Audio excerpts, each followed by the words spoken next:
Теперь это точно конец ролика. Набираем 100 лайков, и я делаю обзор на оверсексуализированную. Всем спасибо за просмотр, ставьте лайки. Ну...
Думали, я рофлил? А вот хрен вам. Я действительно сейчас это сделаю. На самом деле этот видос сделан только для того, чтобы утереть нос Лавандрию. Просто приступаем.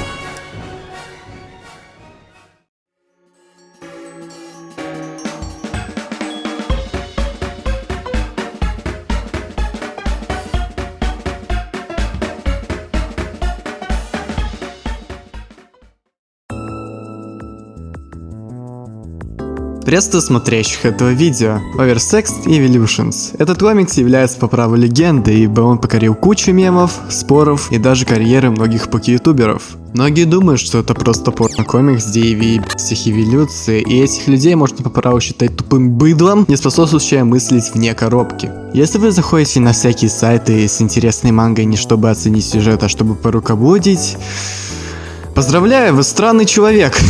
И сегодня я как раз таки расскажу, в чем была вся соль этого комикса, который вы, возможно, упустили. Приступим.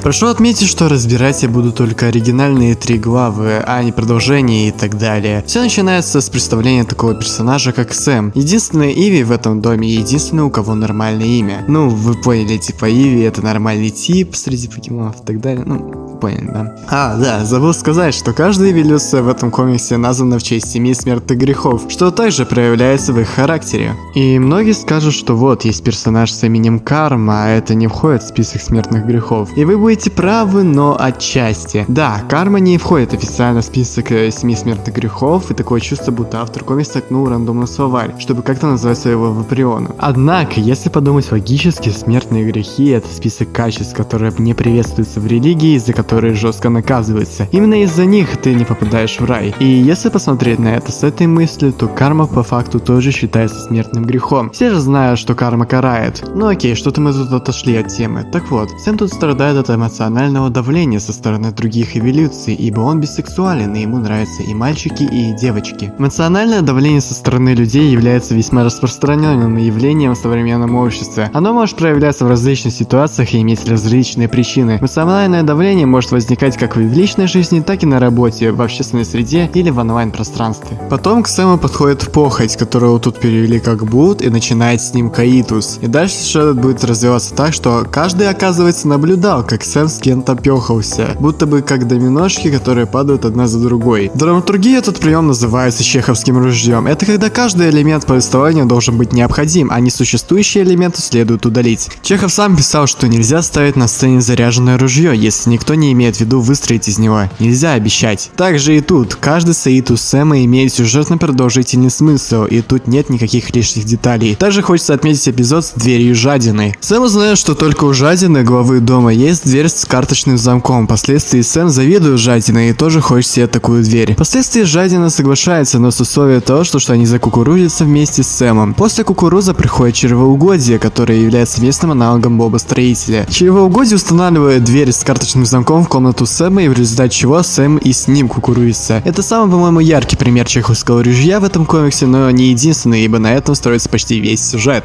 А в эпизоде с ревностью и жадностью проявляется удивительно женский абьюз, а конкретно вид снижения самооценки партнера. Можете вот почитать. Если быть честным, то это мой самый нелюбимый эпизод в этом комиксе. Так, помните, что я говорю про эмоциональное давление? Так вот, в конце комикса у Сэма проявляется новая способность. Он может перевоплощаться на время в любую эволюцию и кукурузиться с ним. Тем самым он сближается с ними, и их контакт проявляется более эмоционально лучше, чем если бы он был просто Иви. Это можно рассматривать как признание себя и то, что в этой жизни можно быть кем угодно, и стесняться этого не нужно. Принятие себя — это искусство нахождения гармонии с собой, сознательное и любящее отношение к своим качествам, особенностям и даже недостаткам. Это процесс самопризнания и самосознания, который позволяет каждому из нас обрести внутренний покой и уверенность в себе. Вот ты, допустим, зритель, у тебя есть качество, которое тебе нравится или наоборот не нравится. Прими это и люби себя, пожалуйста. Принимая себя такими, какими мы есть, мы начинаем осознавать свою ценность и уникальность. Guys, love yourself.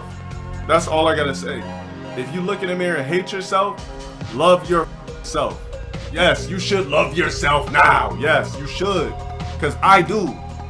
По итогу скажу, что хоть Oversex Evolution ассоциируется только с проном и ничем больше, нужно дать респект автору за то, что он смог уложить столько тонкостей в сюжет повествования. Про чеховское ружье я вообще молчу, я очень удивился, ибо это мой самый любимый прием в литературе, и не только. А если вы смогли в этом комиксе найти больше сюжетных деталей и интересных идей, то напишите об этом в комментариях, с радостью прочитаю. Моя оценка этого комикса — это 7-8 из 10. Почему? А все дело в том, что в самом сюжете очень мало персонажей, за которыми интересно наблюдать. Мало того, больше из них являются, по моему счету, негативными. Исключением являются, наверное, Сэм, Лень, Гордыня и мой любимый персонаж Карма. Ну это все, мой ролик заканчивается. Ставьте лайки, подписывайтесь на мой канал, это дает большую мотивацию снимать ролики дальше. Подписывайтесь на мой телеграм-канал, чтобы быть в курсе всех новостей. Всем удачи и пока.